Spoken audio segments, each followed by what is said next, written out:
Oui, d'abord des personnes qui pour le moment ont un procès de canonisation en cours, comme Pierre Goursat, le fondateur de la communauté de l'Emmanuel, ou bien Cyprien Dafroze, Rugamba et leurs enfants, qui ont aussi un procès pour martyr, et puis une nouvelle servante de Dieu, Véronica O'Brien, que j'ai rencontrée dans ma jeunesse. Donc oui, j'ai rencontré des personnes pour lesquelles on se pose la question de la sainteté, mais j'en ai rencontré beaucoup d'autres qui ont été pour moi des modèles de sainteté, parce que, vous le savez, les saints, ce n'est pas seulement ceux que l'Église canonise, les saints, c'est tous ceux qui vivent en fidélité à l'Évangile, en fidélité à l'appel de Jésus. Et ça, il y en a beaucoup, beaucoup, beaucoup.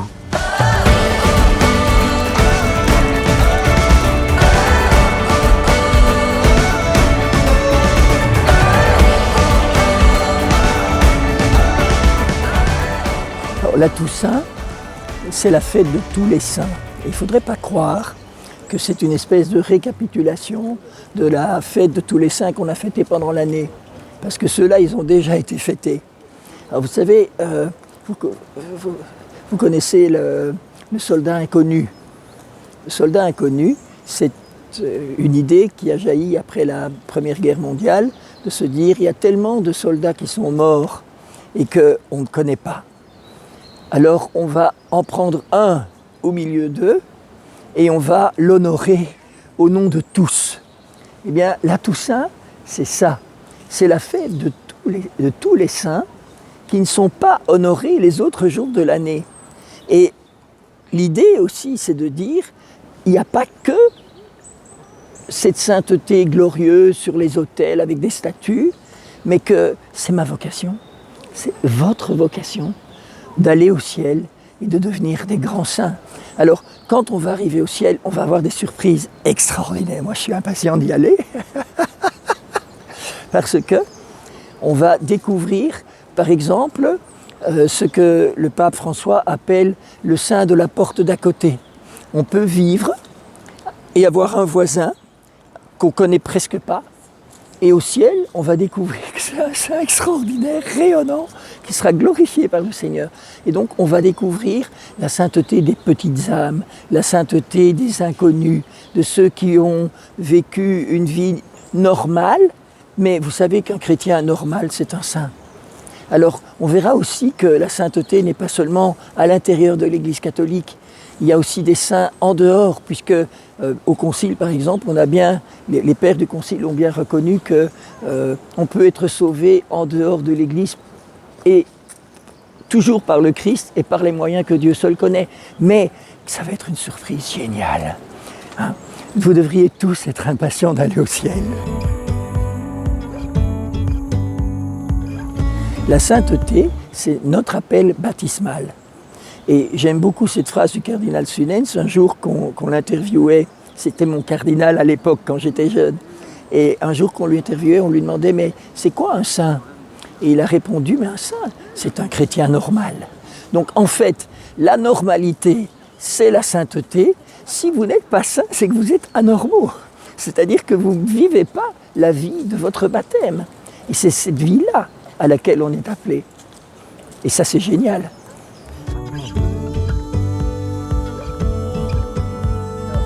La communion des saints, c'est un article de notre foi. Je vous rappelle que dans le credo, on dit « Je crois à la communion des saints ». Et c'est une grâce exceptionnelle. Je vais faire une comparaison pour que vous compreniez. Imaginez une banque dont vous êtes coopérateur, c'est-à-dire que toutes vos bonnes actions filent dans la banque, automatiquement. Il n'y a pas aucune démarche à faire. Et la banque a un fondateur qui s'appelle Jésus. Et tous ses mérites à lui, toutes ses bonnes actions, tout ce qu'il a obtenu sur la terre, a filé dans la banque. Mais ça, c'est infini. Et alors, dans cette banque, il y a une particularité, c'est qu'on a tous le droit de retirer autant d'argent qu'on veut. Parce que tout nous appartient. Et c'est ça la communion des saints. Donc, les mérites de Jésus, les mérites de la Vierge Marie, les mérites de tous les saints, les mérites de l'Église, ça forme ce qu'on appelle le trésor de l'Église. Alors, permettez-moi de vous lire ce que la petite Thérèse de Lisieux, ma sainte préférée, a pu écrire, parce qu'elle était consciente de cette banque de la communion des saints. Elle écrit « Je vous offre encore tous les mérites des saints, entre parenthèses, qui sont au ciel et sur la terre. Leurs actes d'amour et ceux des saints anges. Enfin, je vous offre, ô bienheureuse Trinité, l'amour et les mérites de la Sainte Vierge, ma mère chérie, et c'est à elle que j'abandonne mon offrande, la priant de vous la présenter. » Alors voyez, est-ce que vous savez que vous êtes riche à milliards? Riche à milliards de grâces. Qu'est-ce que vous en faites? Comment en profitez-vous? Parce qu'elles sont à nous, et on peut les offrir au Père pour le salut des âmes du purgatoire, pour le salut de nos défunts, etc., etc. Et c'est merveilleux. Alors je pense qu'une première manière d'en profiter, c'est de prier pour les défunts et d'offrir tous les mérites du Christ pour le salut de nos défunts. Alors je pense que vous savez tous qu'il y a après la Toussaint, il y a la fête des morts. Et très souvent on confond un peu les deux, parce qu'on pense que la Toussaint c'est la fête de nos morts. Alors il faut spécifier, la Toussaint c'est la fête des morts qui sont devenus saints. Les autres morts, on espère de tout cœur qu'ils vont devenir saints parce qu'ils sont, on l'espère, au purgatoire. Et vous savez que vous pouvez libérer des âmes du purgatoire justement en priant pour elles et en offrant les mérites de Jésus pour qu'elles soient libérées. Alors c'est quelque chose de tout simple et vous pouvez aussi faire une autre chose. Est-ce que vous savez que vous pouvez demander aux défunts de vos familles de prier pour vous? On peut demander à notre papa décédé, à notre maman décédée, à notre sœur, à notre grand-père, prie pour moi, toi qui es au purgatoire ou au ciel. Parce qu'au purgatoire, les âmes qui sont là, on sait qu'elles vont être sauvées.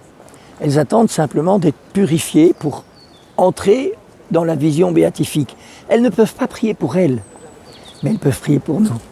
Et leur demander de prier pour nous, c'est leur rendre un immense service. Alors n'hésitez pas, demandez la prière des membres de vos familles et vous verrez que leur intercession est très forte.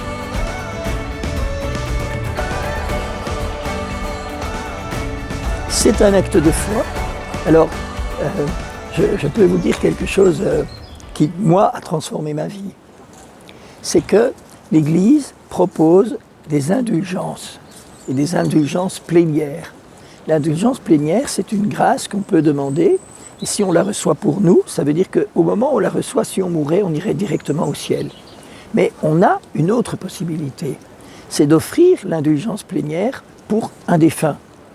Et si l'âme est au purgatoire, au moment où je reçois l'indulgence plénière, elle est libérée et elle va au ciel. Et le pape Paul VI, Saint Paul VI, qui est celui qui a rédigé le nouveau livre des indulgences après le Concile Vatican II, il a exactement dit ce que la question comportait, c'est-à-dire que c'est un des plus grands actes d'amour qu'on peut faire, d'offrir une indulgence plénière pour une âme gratuitement, c'est pas pour moi, c'est pour elle, et la libérer pour qu'elle aille directement au ciel.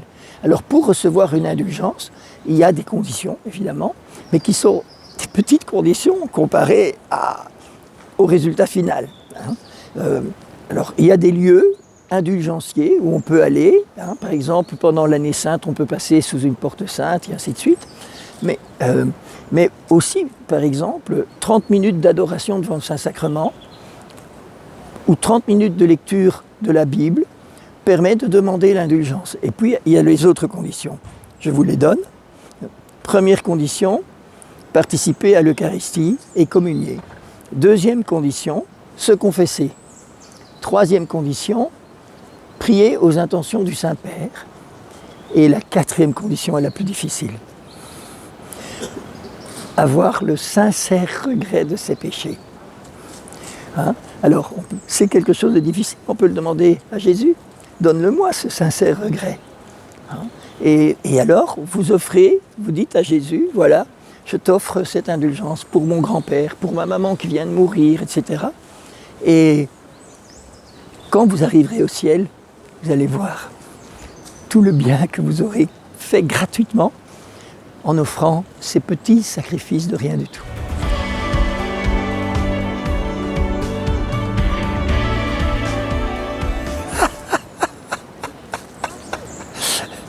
Ben, j'ose le dire alors, mais ça a changé ma vie parce que j'en demande une tous les jours. Je demande une indulgence plénière tous les jours pour une âme du purgatoire. Je ne la choisis pas parce qu'il y a longtemps. Et puis, alors qu'est-ce que je fais? Donc ça veut dire que je vais à la messe tous les jours, que je me confesse très régulièrement. Quand vous la demandez tous les jours, vous n'êtes pas obligé de vous confesser tous les jours. Il faut, disons, entre tous les 15 jours et toutes les 3 semaines. Hein, j'y arrive facilement. Et puis, et ce que je fais, c'est je donne mon indulgence à la Vierge Marie. Et je dis à Marie, toi tu sais qui en a le plus besoin, alors tu choisis. Et quand maman est décédée ou quand papa est décédé, j'ai continué comme ça. J'ai dit à Marie, bon, je te laisse choisir. N'oublie pas papa ou bien n'oublie pas maman, tu sais quand même qu'ils ont... Voilà. Et ça vous donne une joie, une paix, et aussi pour moi, parce que ça va avec une demi-heure d'adoration. Donc tous les jours, je prends vraiment au moins une demi-heure, et souvent 1 heure, et ça me motive énormément. Parce que ça me donne le feu pour le zèle, pour le salut des âmes. Et ça, c'est contenu dans la Toussaint, c'est contenu dans la fête des morts. Est-ce que c'est pas extraordinaire de se rendre compte que moi, ici sur Terre, pauvre type, je peux avoir une influence au ciel pour libérer des défunts? Moi, ça me met le cœur en joie.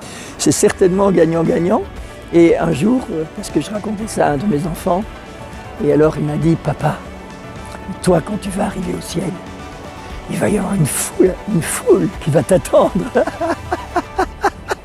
Je pense que chacun de nous, on va être attendu par une immense foule, la foule des bienheureux, quand on va arriver, qui vont dire « Ah, tu es là, je t'attendais, c'est génial, viens !» C'est ça là tout ça.